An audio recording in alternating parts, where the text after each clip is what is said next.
Les amis, j'espère que vous allez bien. Bienvenue dans cette nouvelle vidéo d'actualité sur le FC Barcelone. Moi, c'est Getaïdi pour ceux qui me découvrent. Les gars, dans cette vidéo, on va parler de la situation de Ansu Fati au FC Barcelone parce qu'il y a des nouvelles qui arrivent, des mauvaises nouvelles d'ailleurs. On va également parler un petit peu du mercato du Barça. Dans tous les cas, les gars, restez scotchés jusqu'à la fin de la vidéo. Sans plus tarder, on est parti. Let's go. Le joueur du FC Barcelone, Ansu Fati, s'est blessé à l'entraînement mercredi matin. Il souffre d'une blessure au biceps fémoral de la cuisse droite. La durée de son absence est d'environ 4 semaines. Quelle nouvelle encore mauvaise pour Ansu Fati. Déjà même que depuis son retour de blessure, il n'arrive plus à être titulaire du côté du FC Barcelone. Un joueur si jeune, ça fait mal, c'est triste pour lui. On voit qu'il vient, il n'enchaîne même pas des matchs. Il manque tellement de rencontres. Malgré ça, il se blesse toujours les potos. On parle de 4 semaines les gars. On veut bien qu'il redevienne le Ansu Fati qu'on a connu, mais ça serait compliqué pour lui. Ansu Fati intéresse le Fenerbahçe pour un prêt au mercato d'hiver. La direction stambouliote a entamé la prise de contact avec l'entourage de l'attaquant du Barça. Ça peut être une bonne option pour le joueur. Le fait qu'il n'arrive pas à retrouver son meilleur niveau, je pense qu'une petite destination comme ça peut être une bonne chose pour lui. Paul Koubassi a un virus de l'estomac et vomit. C'est pourquoi il ne s'est pas entraîné avec Barcelone. Cependant, il a tout de même été appelé en équipe nationale. Waouh, Paul Koubassi appelé en équipe nationale alors qu'on rappelle qu'il a une blessure. Mais laissez même souvent un peu les joueurs respirer. Vous voyez un petit qui a un masque sur le visage, vous continuez à les déranger, vous les nuisez, vous l'appelez en équipe nationale. Franchement, moi ça m'énerve en tant que Barcelonais. Lui, s'il est en jambe, d'accord. C'est aussi un bon truc pour le Barça de voir qu'on appelle le joueur à l'équipe nationale. Ça veut dire que ce sont des joueurs compétitifs. Les Espagnols là, n'abusez pas avec nos joueurs s'il vous plaît. Moi je me dis que l'Espagne aurait pu se passer de lui honnêtement parce que là franchement vous commencez à abuser un peu vous les Espagnols là. Le joueur est petit jeune sur le visage, laissez-les même se reposer, vous l'appelez. Voilà qu'il a chopé un virus de l'estomac en tout cas. Les maladies des blancs là vraiment moi je sais pas comment eux ils gèrent les choses là. Pour Koubassi, 17 ans, est appelé en sélection espagnole afin de pallier l'absence pour blessure de Pau Torres. Il enchaîne les mal de défenseurs barcelonais. Attention à ne pas le cramer. Effectivement les potos, même quand il a une gêne sur le visage, on l'appelle. C'était la seule option. Il y a tellement de défenseurs que vous aurez pu appeler. Pourquoi pas Koubassi? Moi je veux pas que ce petit de 17 ans se blesse. D'après le Mediasport, Lamine Yamal a tout pour être une légende. Bon,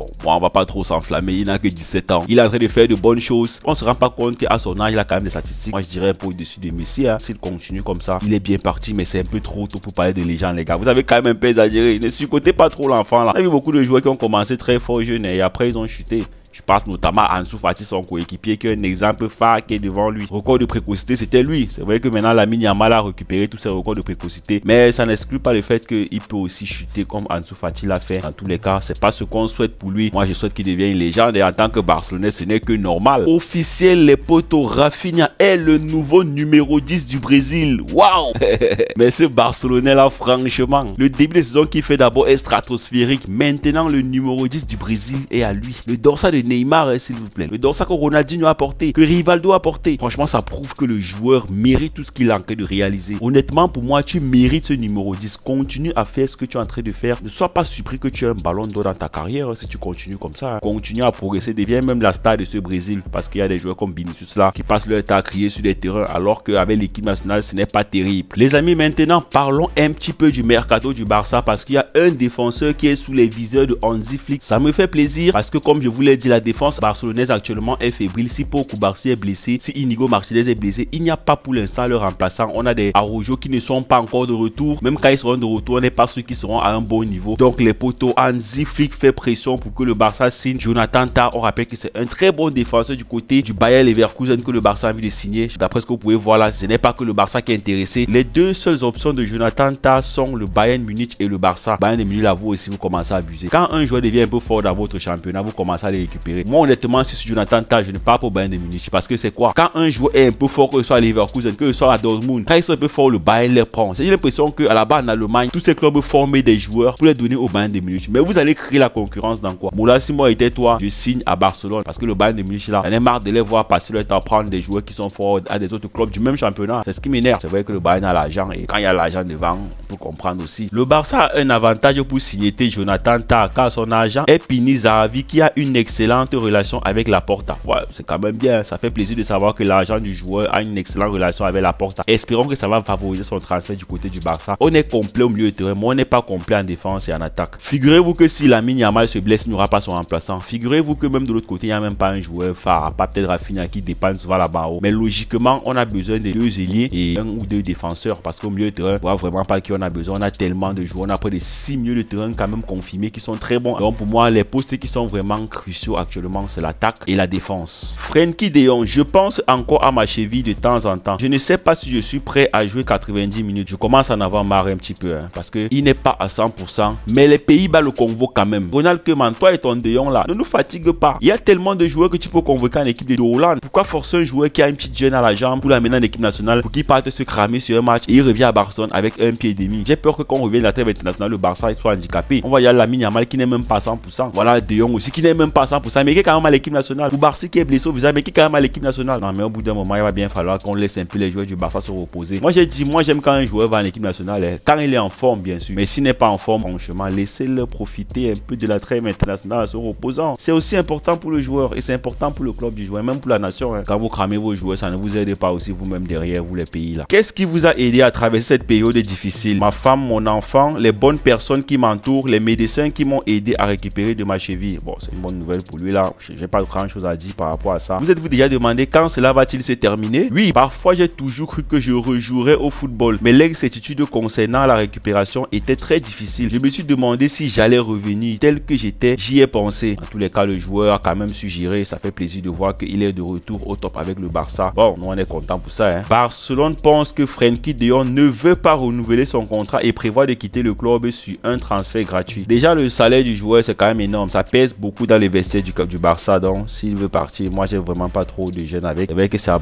serait une grosse perte pour le milieu de terrain du Barça. Mais vu la masse salariale et vu le fait qu'il y a aussi beaucoup de milieux derrière qui peuvent dépanner, moi, j'ai vraiment pas de problème à ce qu'il décide de partir comme ça. Et moi, je sais pas pour vous, mais pour moi, j'ai vraiment pas de problème qu'il décide de partir comme ça. Ferran Torres pourrait revenir de blessure après la pause internationale. Bon, lui là, c'est un tocard. Moi, j'ai rien à foutre de lui. Il connaît seulement courir. Il ne sait même pas réfléchir. Peut-être que joue avec la tête, mon petit. En tout cas, ça fait quand même plaisir de voir que tu seras de retour. On a quand même besoin d'un joueur qui met un peu de la vitesse devant. Donc, comme tu es souvent tocard quand tu cours là. Samedi, Deco a rencontré l'agent d'Inigo Martinez, lui disant à quel point Barcelone était satisfait des performances et de l'attitude du joueur. Ouais, moi-même également, je suis très satisfait d'Inigo Martinez de ce qu'il propose. Là, on parle de rencontre avec l'agent. Dans tous les cas, ça fait plaisir de voir que Inigo Martinez est à un niveau acceptable, je dirais même irréprochable depuis ce début de saison. Le contrat d'Inigo Martinez expire à la fin de la saison, mais il sera automatiquement renouvelé pour une année supplémentaire. Il joue au moins 60% des matchs pour lesquels il est disponible cette saison.